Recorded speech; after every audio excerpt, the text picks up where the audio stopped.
everybody, it's Safi and Marco Dish Out on Movies. The fuck? Why is that light on? The only movie review show on YouTube to review movies in terms of food. It's just Marco here once again. Oh, there, it's off. Great.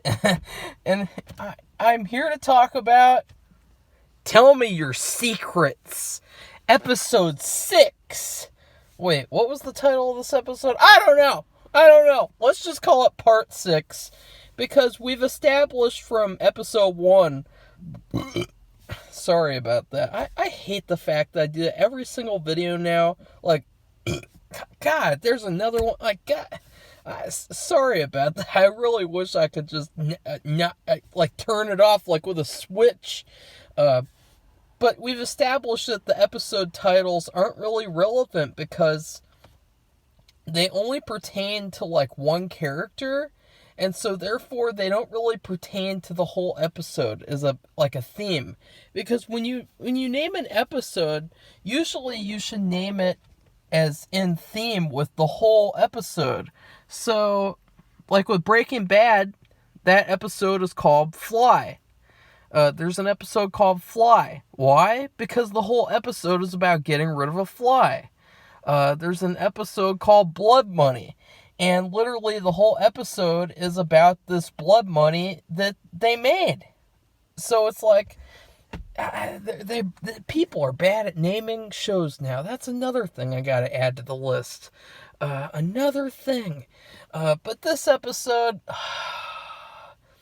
it wasn't as bad as last episode. It was serviceable. It was very, very serviceable. It's just sad because I was so I still am. I'm really enthusiastic about this show because it's such a cool concept. It's such a fun type of show. It's the type of show I like to watch, where it's like Fargo. It's like a crime type of show, and you have these characters who are very like in the gray. They're not necessarily purely good or purely evil. I like that type of thing. But this show, the writing is so bad, and the writing ruins the good acting.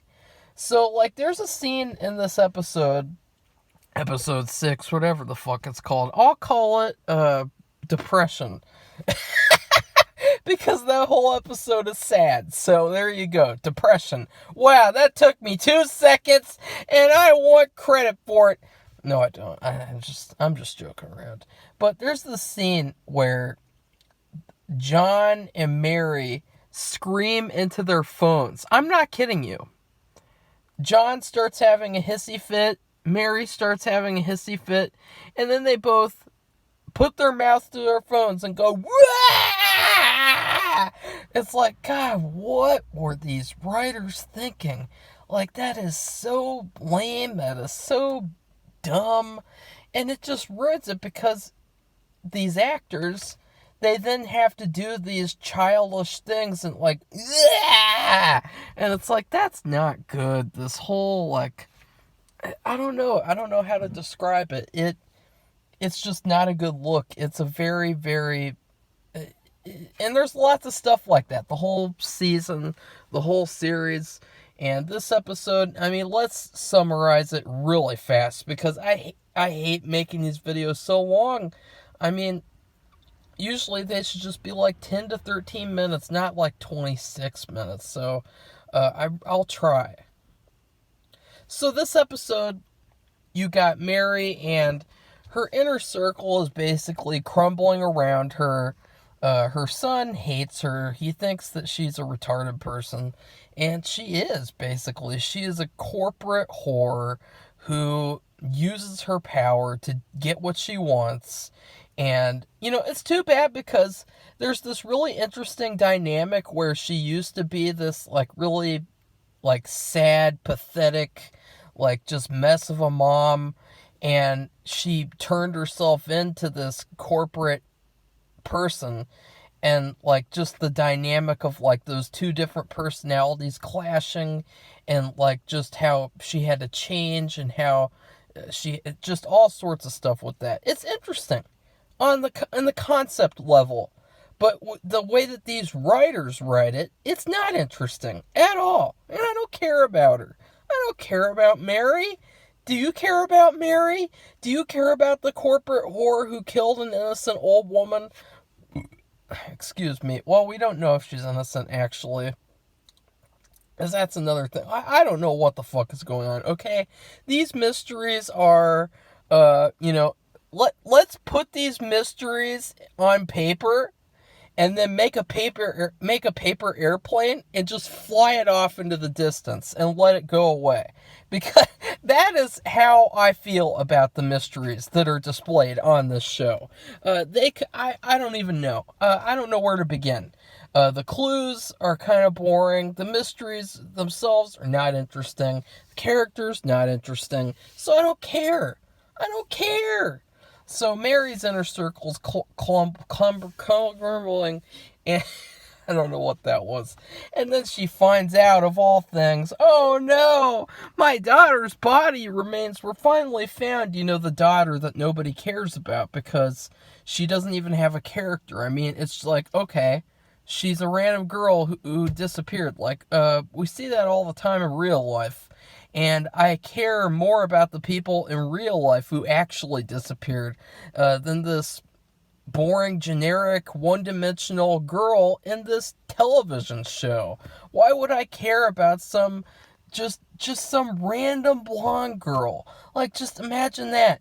Hey guys, in New York, or wherever, what do you think about this blonde girl who disappeared?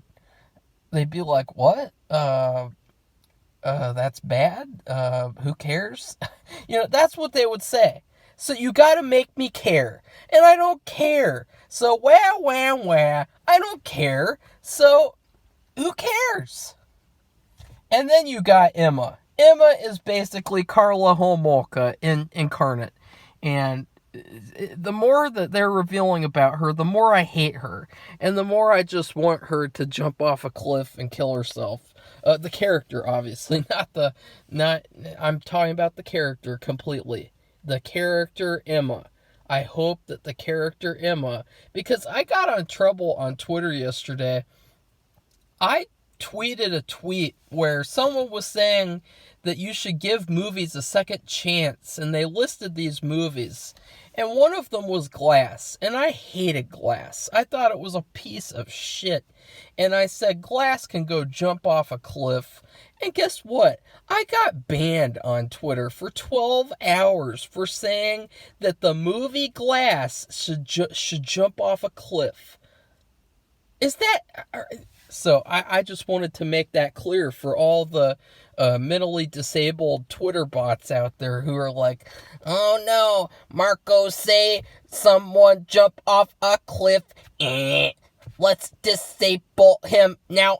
Like, let's actually listen to what Marco's saying and not just spin off of what he's saying and apply your meanings to it, which a lot of people do who say dumb shit on the channel. It's usually people who don't listen to me and who apply their own meanings, which is par for the course with the narcissists in the film industry nowadays with their whole representation bullshit. And, speaking of which, I don't know who this show's supposed to represent, if they're trying to do some agenda with that, because this show, the characters are not likable. And so you got Emma, and she's trying to be a good woman. And so she gives the kitty that she stole. She doesn't give the kitty back. She gives the kitty to her daughter, secretly. And, okay, wow, good job. You stole a cat. You stole a kitty. And then you gave it to your daughter, which is still a bad thing. And then she... God, that was really... I really hope that people don't like Emma or Mary or any of these characters because they're just so awful. They're just such awful people.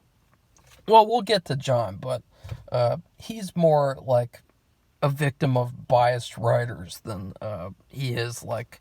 If you thought of him as a real person, like, what would that real person do? Be like, I don't think he would do what John does. I don't think a lot of these characters would do any of this stuff in real life, and that's why it's bad, because you're having to suspend your disbelief for these stupid, stupid stories.